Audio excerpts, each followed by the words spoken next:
ಉನ್ನತ ಗ್ರಹಲೋಕಗಳಿಗೆ ಹೋಗಲು ಇರುವ ಸರ್ವ ಜನಸಮ್ಮತ ವಿಧಾನವೆಂದರೆ ಧ್ಯಾನ ಯೋಗ.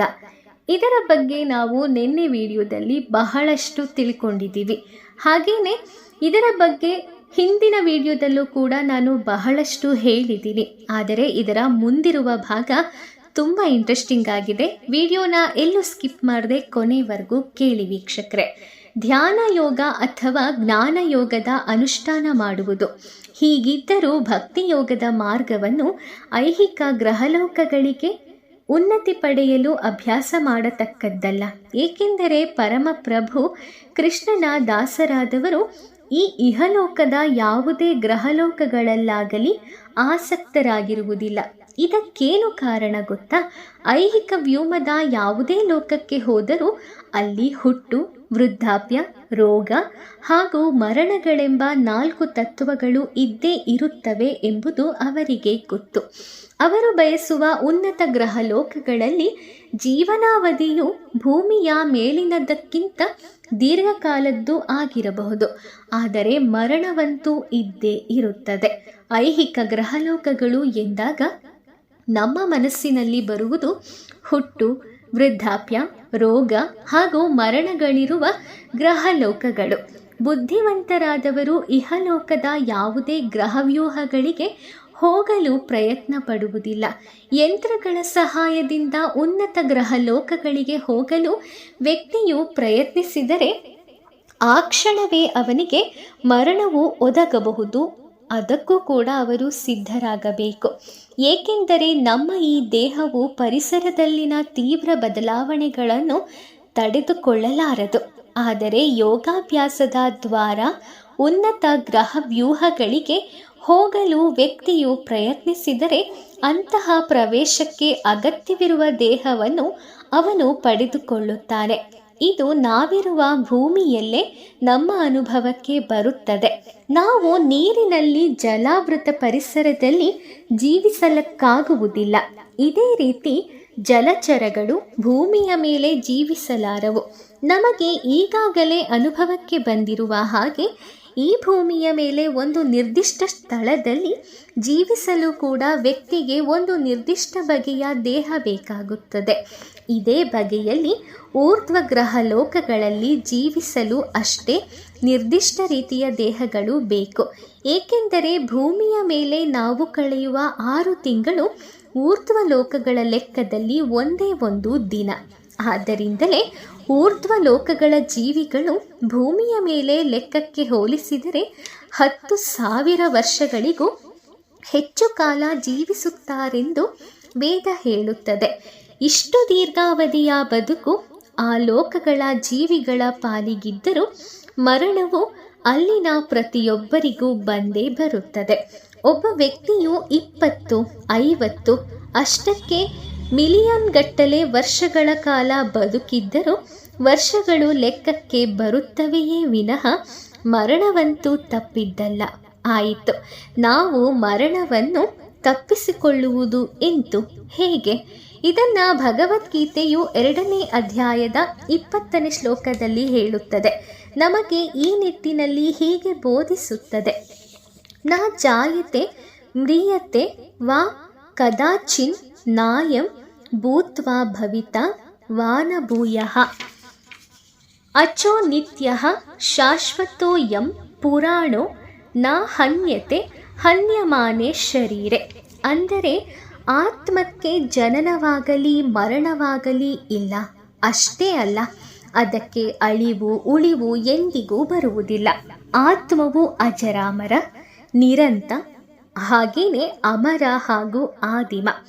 ದೇಹವು ನಾಶವಾದರೂ ಆತ್ಮವು ನಾಶವಾಗುವುದಿಲ್ಲ. ನಾವು ಚೇತನಾತ್ಮರು, ಹಾಗಾಗಿ ನಿತ್ಯರೂ ಹೌದು. ಹೀಗಿರುವಾಗ ಜನನ ಮರಣಗಳಿಗೆ ನಮ್ಮನ್ನು ನಾವು ಒಡ್ಡಿಕೊಳ್ಳಬೇಕೆ? ಈ ಪ್ರಶ್ನೆ ಕೇಳುವವನನ್ನು ಬುದ್ಧಿವಂತನೆಂದು ಪರಿಗಣಿಸಬೇಕು. ಕೃಷ್ಣ ಪ್ರಜ್ಞಾವಂತರು ನಿಜಕ್ಕೂ ತುಂಬ ಬುದ್ಧಿಶಾಲಿಗಳು. ಏಕೆಂದರೆ ಮರಣ ಸಂಭವ ಇರುವ ಯಾವುದೇ ಗ್ರಹಲೋಕಕ್ಕೆ ಹೋಗಲು ಅವರು ಇಷ್ಟಪಡುವುದಿಲ್ಲ. ಭಗವಂತನಿಗಿರುವಂತಹ ದೇಹವನ್ನು ಕೃಷ್ಣ ಪ್ರಜ್ಞಾವಂತರು ಬಯಸುತ್ತಾರಾದರ ಕಾರಣ ದೀರ್ಘಾಯಸ್ಸನ್ನು ಕೂಡ ಈ ಜನ ತಿರಸ್ಕರಿಸುತ್ತಾರೆ. ಈಶ್ವರ ಪರಮಃ ಕೃಷ್ಣ ಸಚ್ಚಿದಾನಂದ ವಿಗ್ರಹ. ಸತ್ ಎಂದರೆ ಸನಾತನ, ಚಿತ್ ಎಂದರೆ ಜ್ಞಾನಪೂರ್ಣ ಹಾಗೂ ಆನಂದ ಎಂದರೆ ಸಂತೋಷ ಭರಿತ. ಕೃಷ್ಣನು ಸಕಲ ಸಂತೋಷಗಳ ನಿಧಿಯಾಗಿದ್ದಾನೆ. ನಾವು ನಮ್ಮ ಈಗಿನ ದೇಹವನ್ನು ಆಧ್ಯಾತ್ಮಿಕ ಲೋಕಕ್ಕೆ ಅಂದರೆ ಕೃಷ್ಣ ಲೋಕಕ್ಕೆ ಅಥವಾ ಬೇರೆ ಯಾವುದಾದರೂ ಆಧ್ಯಾತ್ಮಿಕ ಲೋಕಕ್ಕೋ ಸ್ಥಳಾಂತರಿಸಿಕೊಂಡರೆ ನಮಗೆ ಭಗವಂತನಿಗಿರುವಂತಹ ದೇಹ ಲಭಿಸುತ್ತದೆ. ಆದ್ದರಿಂದ ಕೃಷ್ಣ ಪ್ರಜ್ಞಾವಂತರಾದವರ ಗುರಿಯು ತಮ್ಮನ್ನು ಈ ಐಹಿಕ ಜಗತ್ತಿನ ಉನ್ನತ ಗ್ರಹಲೋಕಗಳಿಗೆ ಉನ್ನತಿಸಿಕೊಳ್ಳಲು ಪ್ರಯತ್ನಿಸುವವರ ಗುರಿಗಿಂತ ಭಿನ್ನವಾದದ್ದು.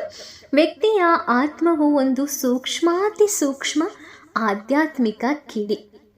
ಈ ಆಧ್ಯಾತ್ಮಿಕ ಕಿಡಿಯನ್ನು ಶಿರದ ಮೇಲ್ಭಾಗಕ್ಕೆ ತಂದುಕೊಳ್ಳುವುದೇ ಯೋಗ ಪರಿಪೂರ್ಣತೆ. ಇನ್ನಷ್ಟು ಸಾಧಿಸಿದ್ದಾದ ಮೇಲೆ ಯೋಗಿಯು ತಾನು ಅಪೇಕ್ಷೆ ಪಡುವ ಈ ಐಹಿಕ ಜಗತ್ತಿನ ಯಾವುದೇ ಗ್ರಹಲೋಕಕ್ಕಾದರೂ ತನ್ನನ್ನು ತಾನು ಸ್ಥಳಾಂತರಿಸಿಕೊಳ್ಳಬಹುದು. ಚಂದ್ರಗ್ರಹ ಹೇಗಿದೆ ಎಂಬ ಕುತೂಹಲ ಯೋಗಿಯಲ್ಲಿದ್ದರೆ ಅಥವಾ ಬೇರೆ ಥರ ಊರ್ಧ್ವ ಲೋಕಗಳ ಬಗೆಗೆ ಅವನು ತಿಳಿಯ ಬಯಸಿದರೆ ಅಂತಲ್ಲಿಗೂ ಹೋಗಬಹುದು. ಕುತೂಹಲ ತಣಿಸಿಕೊಳ್ಳಲು ಜನ ನ್ಯೂಯಾರ್ಕ್ಗೋ ಕೆನಡಾಗೋ ಹೋಗುತ್ತಾರಲ್ಲ, ಇದು ಕೂಡ ಹಾಗೆಯೇ. ವ್ಯಕ್ತಿಯು ಭೂಮಂಡಲದ ಯಾವುದೇ ಪ್ರದೇಶಕ್ಕಾದರೂ ಹೋಗಲಿ, ಅಲ್ಲೆಲ್ಲ ಒಂದೇ ತೆರೆನ ಪರವಾನಗಿ ಮತ್ತು ಸುಂಕದ ಪದ್ಧತಿಗಳನ್ನು ಕಾಣುತ್ತಾನೆ. ಅಷ್ಟೇ ಅಲ್ಲ, ಎಲ್ಲ ಐಹಿಕ ಗ್ರಹ ಲೋಕಗಳಲ್ಲೂ ಹುಟ್ಟು, ಮುಪ್ಪು, ರೋಗ ಹಾಗೂ ಮರಣಗಳು ಇರುವುದನ್ನು ವ್ಯಕ್ತಿಯು ಕಾಣುತ್ತಾನೆ. ಓಂ ಇತಿ ಏಕಾಕ್ಷರಂ ಬ್ರಹ್ಮ. ಅಂದರೆ ಯೋಗಿಯು ಮರಣ ಸಮಯದಲ್ಲಿ ಓಂ ಎಂಬ ಮಂತ್ರವನ್ನು ಉಚ್ಚರಿಸಬಹುದು. ಓಂ ಎನ್ನುವುದು ದಿವ್ಯ ವಾಮೋಚ್ಚಾರವಾದಂತಹ ಓಂಕಾರದ ಸಂಕ್ಷಿಪ್ತ ರೂಪ. ಯೋಗಿಯು ಕೃಷ್ಣ ಅಥವಾ ವಿಷ್ಣುವನ್ನು ಸ್ಮರಿಸುತ್ತಾ ಅದರ ಜೊತೆಗೆ ಈ ಓಂಕಾರ ಮಂತ್ರವನ್ನು ಉಚ್ಚರಿಸಬಲ್ಲವನಾದರೆ ಪರಮೋಚ್ಚ ಗುರಿಯನ್ನು ಮುಟ್ಟುತ್ತಾನೆ. ಚಿತ್ತವನ್ನು ವಿಷ್ಣುವಿನ ಮೇಲೆ ಕೇಂದ್ರೀಕರಿಸುವುದೇ ಯೋಗ ಪ್ರಕ್ರಿಯೆ. ಮಾಯಾವಾದಿಗಳು ಪರಮಪ್ರಭುವಿನ ಎಂಥದ್ದೋ ಒಂದು ರೂಪವನ್ನು ಕಲ್ಪಿಸಿಕೊಳ್ಳುತ್ತಾರೆ. ಆದರೆ ಸಾಕಾರವಾದಿಗಳು ಹೀಗೆ ಮಾಡರು. ಇವರು ಭಗವಂತನನ್ನು ಖುದ್ದಾಗಿಯೇ ಕಾಣುತ್ತಾರೆ.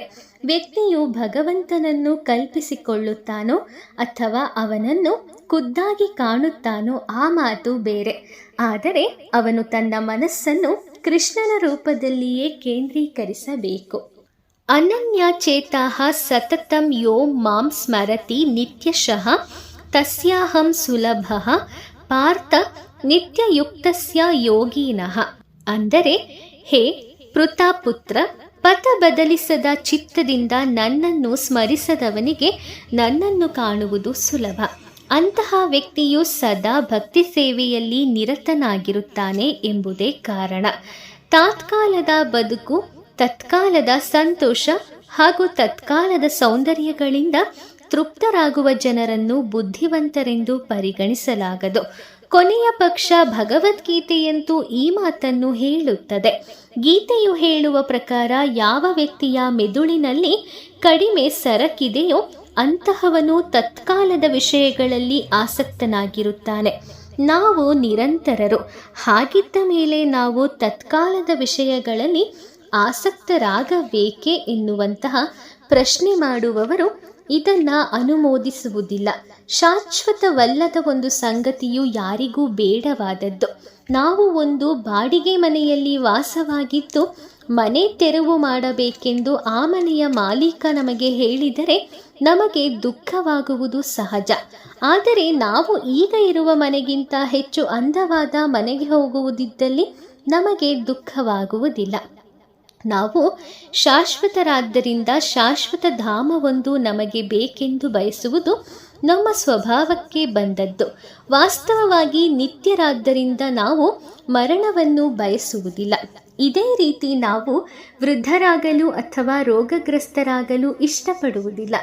ಏಕೆಂದರೆ ಇವೇನಿದ್ದರೂ ಅಶಾಶ್ವತ ಸ್ಥಿತಿ. ನಮಗೆ ಜ್ವರ ಬರಬೇಕು ಎಂಬ ಕಾರಣಕ್ಕಾಗಿ ನಮ್ಮನ್ನು ಸೃಷ್ಟಿಸಲಾಗಿಲ್ಲ. ಆದರೂ ನಮಗೆ ಕೆಲವು ಸಲ ಜ್ವರ ಬರುತ್ತದೆ. ಆಗ ಜ್ವರದಿಂದ ಚೇತರಿಸಿಕೊಳ್ಳಲು ನಾವು ಕೆಲವು ಮುಂಜಾಗ್ರತಾ ಕ್ರಮಗಳನ್ನು ಕೈಗೊಳ್ಳಬೇಕು, ಔಷಧೋಪಚಾರಗಳನ್ನು ಕೈಗೊಳ್ಳಬೇಕು. ನಮಗೆ ಬರುವ 4-5 ಬಗೆಯ ಯಾತನೆಗಳು ಜ್ವರ ಬಂದಂತೆಯೇ. ಅವೆಲ್ಲ ಈ ದೇಹದ ದೆಸೆಯಿಂದಾಗಿ ಬರುತ್ತವೆ. ಹೇಗೋ ಅಂತೂ ನಾವು ಈ ಐಹಿಕ ದೇಹದಿಂದ ಬಿಡಿಸಿಕೊಂಡು ಬಿಟ್ಟರೆ ದೇಹಕ್ಕೆ ಸಂಬಂಧಿಸಿದ ಅವಸ್ಥೆಗಳಿಂದ ತಪ್ಪಿಸಿಕೊಳ್ಳಬಹುದು. ವೀಕ್ಷಕರೇ, ಇದರ ಮುಂದುವರಿದ ಭಾಗವನ್ನು ಮುಂದಿನ ವಿಡಿಯೋದಲ್ಲಿ ನಾನು ನಿಮಗೆ ತಿಳಿಸ್ತೀನಿ. ಅಲ್ಲಿವರೆಗೂ ನೋಡ್ತಾ ಇರಿ ನಮ್ಮ ರೀಲ್ಸ್ ಯೂಟ್ಯೂಬ್ ಚಾನಲ್. ಹಾಗೆ ನೀವಿನ್ನೂ ಸಬ್ಸ್ಕ್ರೈಬ್ ಆಗಿಲ್ಲ ಅಂದರೆ ಈಗಲೇ ನಮ್ಮ ಚಾನಲ್ಗೆ ಸಬ್ಸ್ಕ್ರೈಬ್ ಮಾಡ್ಕೊಳ್ಳಿ. ಮುಂದಿನ ವಿಡಿಯೋದಲ್ಲಿ ಭೇಟಿ ಮಾಡ್ತೀನಿ. ಓಂ ಶ್ರೀ ಕೃಷ್ಣಾಯ ನಮಃ. ಆ ಕೃಷ್ಣ ಪರಮಾತ್ಮ ನಿಮಗೆಲ್ಲರಿಗೂ ಒಳ್ಳೆಯದನ್ನು ಮಾಡಲಿ. ಧನ್ಯವಾದಗಳು.